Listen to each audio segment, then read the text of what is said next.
Hello everyone, जय भीम, नमो बुद्धाय। स्वागत है आप सभी का ट्रुथ लिटरेचर में।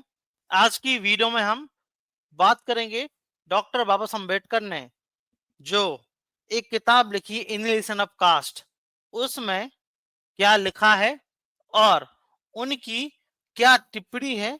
जो लोग बोलते हैं कि जो जाति व्यवस्था है वह कर्मों के आधार पर है।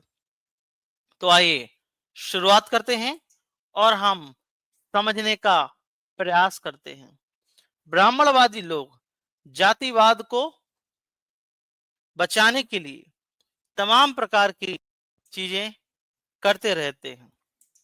कुछ लोग भगवत गीता का हवाला देते हैं और बोलते हैं कि जो जाति व्यवस्था है वह तो कर्मों के आधार पर है। कुछ लोग तो यह भी बोलते हैं भगवत गीता का 4:13 का जो श्लोक है, चातुर्वर्ण्यम मया सिस्टम गुण कर्म विभागशा, ये जो श्लोक है इसके अनुसार यह बताने का प्रयास करते हैं कि यह जो जाति व्यवस्था है वो तो कर्मों के आधार पर है, चातुर्वर्ण व्यवस्था है वह तो कर्मों के आधार पर है। हमने पहले भी इस श्लोक का खंडन किया है, पहले की वीडियो में भी, इसी भगवत गीता से। लेकिन डॉक्टर अंबेडकर जानते थे और पता थे, उनको पता था कि आने वाले जो इनकी संतानें हैं वह भी मैनिपुलेट करती रहेंगी। इसलिए यह किताब आज के सिनेरियो में काफी ज्यादा महत्वपूर्ण हो जाती है कि जो लोग बोलते हैं कि ये जो कर्म आधारित व्यवस्था है वह है जन्म के आधार पर नहीं है, तो बाबा साहब अम्बेडकर दोनों पर प्रहार करते हैं। और फिलहाल डॉक्टर अम्बेडकर क्या बोलते हैं इस कर्म आधारित व्यवस्था के बारे में। वैसे तो बाबा साहब अम्बेडकर ने खुद बोला है कि चाहे जन्म के आधार पर या कर्म के आधार पर जाति व्यवस्था तो वाहियात व्यवस्था है। लेकिन हम फिर भी जानेंगे क्योंकि तर्क हमारे पास होने चाहिए बताने के लिए, और आप लोगों को भी यह मालूम होना चाहिए। तो हम चलते हैं इस किताब पर और हम जानने और समझने का पूरा पूरा प्रयास करेंगे कि डॉक्टर अंबेडकर अपनी किताब इनहेलेशन ऑफ कास्ट, जाति के विनाश में क्या लिखते हैं और हम समझने का प्रयास करेंगे। तो जब आप इस किताब को पढ़ोगे तो देख लीजिए, ये पीडीएफ है, पेज नंबर 34 है वैसे। और जब इसमें फोर्थ नंबर पे आओगे, फोर्थ टॉपिक पे आओगे या चैप्टर पे आओगे, तो इसमें आपको देखने को मिलेगा। और बाबा साहब अम्बेडकर बहुत तर्क के साथ में यह बात रखते हैं। तो इस किताब को देख लीजिए स्टार्टिंग से। यह है किताब जाति का विनाश, प्रसिद्ध भाषण, और हमें पेज नंबर 32 पर जाना है जिसमें बाबा साहब अम्बेडकर ने बताने का प्रयास किया है। तो समझते हैं फोर्थ चैप्टर को। तो बाबा साहब अम्बेडकर क्या बोलते हैं? वह बोलते हैं कि ये जो जाति सिर्फ श्रम का विभाजन नहीं है, यह श्रमिकों का भी विभाजन है। अगर हम यह मान भी लेते हैं, वैसे तो यह वाहियात व्यवस्था है और इन्हीं के धार्मिक ग्रंथों में बताया गया है कि जन्म के आधार पर है, स्वयं भगवत गीता में भी बताया गया है। लेकिन एक समय के लिए हम मान भी लें तो इसमें बाबा साहब अम्बेडकर क्या बोलते हैं कि जाति सिर्फ श्रम का विभाजन नहीं है, यह श्रमिकों का भी विभाजन है। क्या बोलते हैं? यह शर्म की बात है कि आज भी जाति का बचाव करने वाले लोग हैं। उस समय पे 1934 में तो क्या बोल रहे हैं, और यह किन की बात कर रहे हैं? ये सो कॉल अपर कास्ट लोगों की बात कर रहे हैं, समाज सुधारकों की बात कर रहे हैं। तो यह शर्म की बात है कि आज भी जाति का बचाव करने वाले लोग हैं। बचाव करने वाले बहुत से हैं। जाति का बचाव इस आधार पर किया जाता है कि यह श्रम का ही विभाजन का दूसरा नाम है। मतलब जो श्रम का विभाजन है उसका ही दूसरा नाम है कि ये तो श्रम का विभाजन है, कर्म के आधार पर है, यह बताते हैं। अगर अब क्या बोल रहे हैं, अगर श्रम विभाजन प्रत्येक सभ्य समाज का एक आवश्यक लक्षण है तो तर्क दिया जाता है कि जाति व्यवस्था में कुछ भी बुराई नहीं है, क्योंकि ये तो श्रम के आधार पर है, काम के आधार पर है, कर्म के आधार पर है। इस दृष्टिकोण के विरुद्ध जो पहली बात कही जानी चाहिए वह यह है कि यह सिर्फ श्रम का विभाजन नहीं है, बाबा साहब अम्बेडकर बोल रहे हैं, यह श्रमिकों का भी विभाजन है। सब समाज में निश्चय ही श्रम विभाजन की जरूरत होती है, लेकिन किसी भी सभ्य समाज में श्रम विभाजन के साथ साथ श्रमिकों का अप्राकृतिक विभाजन इस तरह नहीं है कि श्रमिकों के एक वर्ग का सदस्य श्रमिकों के ही दूसरे वर्ग में शामिल ना हो सके।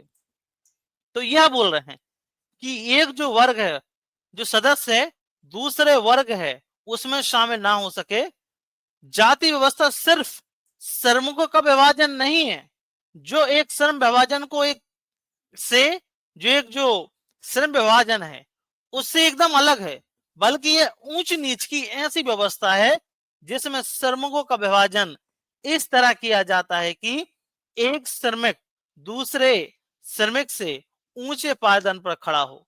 किसी भी अन्य देश में श्रम विभाजन के साथ श्रमिकों का यह ऊंच नीच का सोपान क्रम नहीं है। सोपान का अर्थ होता है कर्मानुसार सीढ़ी नहीं है। तो यह बाबा साहब अम्बेडकर बोल रहे हैं, क्योंकि इन्हीं के अनुसार अगर जो बाल काटने वाला नाई है और जो दूध बेचने वाला, दूध लगाने वाला ग्वाला है, तो उसमें भी समानता नहीं है। एक ऊंचा है, एक नीचा है। चमड़े का काम करने वाला चमार या साफ सफाई करने वाला भंगी, उसमें कोई क्या समानता है? बिल्कुल भी नहीं है। और यह तर्क देते हैं कि यह तो कर्म के आधार पर। तो बाबा साहब अम्बेडकर बोल रहे हैं यदि मान भी तो भी यह ऊंच नीच की व्यवस्था है और इसमें भी विभाजन है।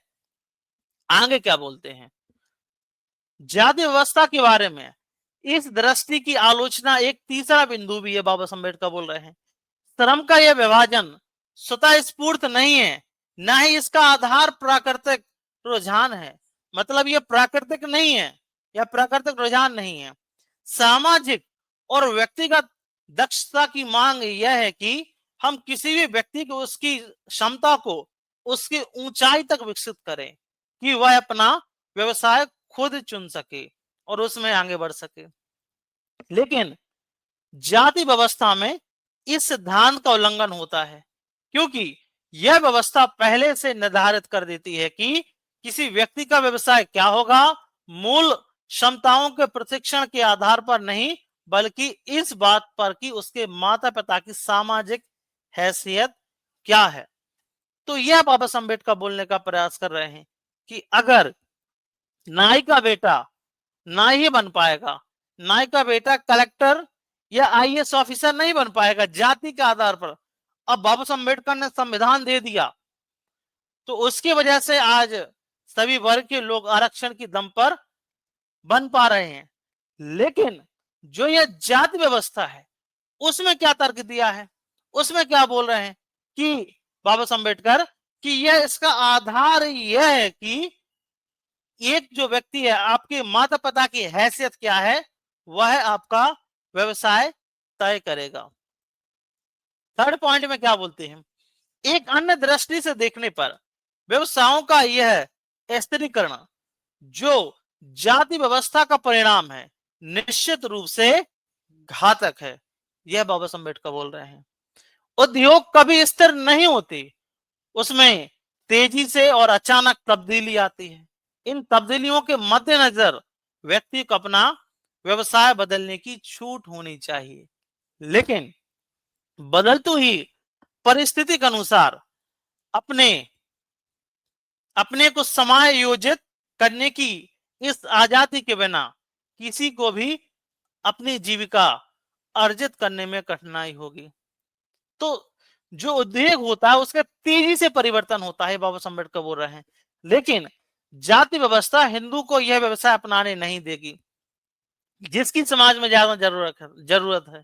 अगर वह इसका पैतृक व्यवसाय नहीं है, जो व्यवसाय उसकी जाति के लिए निर्धारित नहीं है, ऐसा कोई नया काम पकड़ने के बजाय कोई हिंदू भूखा मरता दिख रहा है तो इसका कारण जाति व्यवस्था में पाया जा सकता है।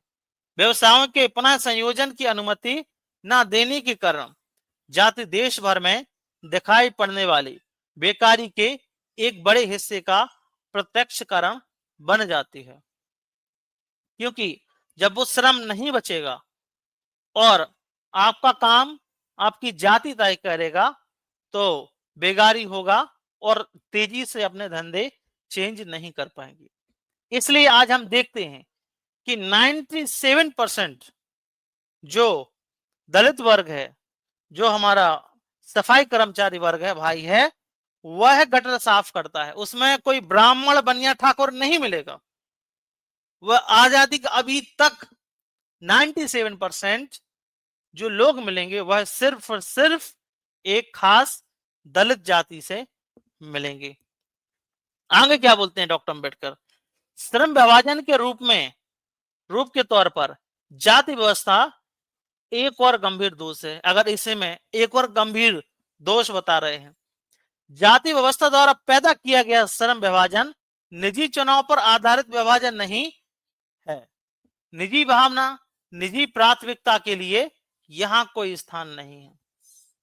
तो जो भी आप काम चूज करोगे तो वह आपकी निजी भावना नहीं है। आपके पिताजी अगर बाल काट रहे हैं, आपके पिताजी अगर चमड़ा छील रहे हैं, आपके पिताजी अगर गटर साफ कर रहे हैं, दूध का काम कर रहे हैं, तो आज संविधान लागू होने के बाद आप अपना व्यवसाय चुन सकते हैं। लेकिन अगर आप इसी हिंदूवादी व्यवस्था में रहोगे तो इसमें आपकी निजी भावना की कोई प्राथमिकता नहीं है। यह पूर्ण निर्धारण के रूढ़ सिद्धांत पर आधारित है। सामाजिक दक्षता के बारे में विचार करें तो इस ओर ध्यान देने के लिए हम बाध्य हो जाएंगे कि औद्योगिक प्रणाली की सबसे बड़ी बुराई इससे पैदा होने वाली गरीबी और पीड़ा उतनी नहीं है जितनी यह कि इतने सारे लोग ऐसे व्यवसाय में लगे हुए हैं जो उन्हें कतई पसंद नहीं है। ऐसे व्यवसाय व्यक्ति में लगातार विरुचि, दुर्भावना और पलायन की इच्छा पैदा करते हैं। तो यह इसका कारण क्या है? इसका कारण जाति व्यवस्था, कास्ट सिस्टम है। सोचिए, अगर जो हमारा सफाई कर्मचारी भाई है, दलित समाज का व्यक्ति है, यदि वो अन्य काम करने का प्रयास करे, दलित समाज का व्यक्ति चाय की दुकान खोलने का प्रयास करे, अभी भी बोल रहा हूं, कपड़े की दुकान खोलने का प्रयास करे अपनी जाति, अपनी पहचान के साथ में, तो क्या आपको लगता है कि कोई उस दलित व्यक्ति के पास में कपड़ा खरीदने जाएगा, चाय पीने जाएगा, फुल्की या चाट समोसा खाने जाएगा? अभी भी संभव नहीं है। तो यह क्यों है? इसका कारण जाति व्यवस्था है। आगे डॉक्टर अंबेडकर बोलते हैं, तो भारत में बहुत से ऐसे व्यवसाय हैं जो हिंदुओं द्वारा निम्न स्तर के माने जाते हैं और इस कारण उन लोगों में भी रुचि पैदा करते हैं जो इन व्यवसायों में लगे हुए हैं। इन व्यवसायों से बचने और इसमें पलायन करने की इच्छा लगातार बनी रहती है, जिसका कारण जन्म सिर्फ उस दारुण प्रभाव हो जाता है जिसका शिकार हिंदू धर्म द्वारा इन व्यवसायों के साथ जड़ दिए गए अपमान और कलंक के कारण इन व्यवसायों में लगे हुए लोगों को होना पड़ता है। जिस व्यवस्था में ना आदमी का दिल उसके साथ काम करता है और ना उसका दिमाग, वहां कौन सी दक्षता पैदा होती है? अतः आर्थिक संगठन के तौर पर जाति चूंकि मनुष्य की नैसर्गिक क्षमताओं और रुझानों की सामाजिक नियमों की निर्वायता के अधीन कर देती है, इसलिए यह एक हानिकारक संस्था है। तो जो लोग बोलते हैं कि ये तो कर्म के आधार पर है, तो अगर कर्म के आधार पर भी मान लिया जाए, वैसे तो जाति व्यवस्था किसी भी रूप में हो, चाहे जाति के रूप में हो, जन्म के रूप में हो और चाहे कर्म के रूप में है, लेकिन जो गुर्गे हैं आजकल, जो so called upper caste, progressive, सवर्ण लोग हैं, गुर्गे लोग हैं, वे क्या बोलते हैं, ये तो जन्म के आधार पर है। हालांकि वो झूठ बोलते हैं, उन्हीं के बाबा ढाबा बोलते हैं कि ये जन्म के आधार पर, इनके धर्म ग्रंथों में भी लिखा है, भगवत गीता में भी लिखा है, हर जगह लिखा है।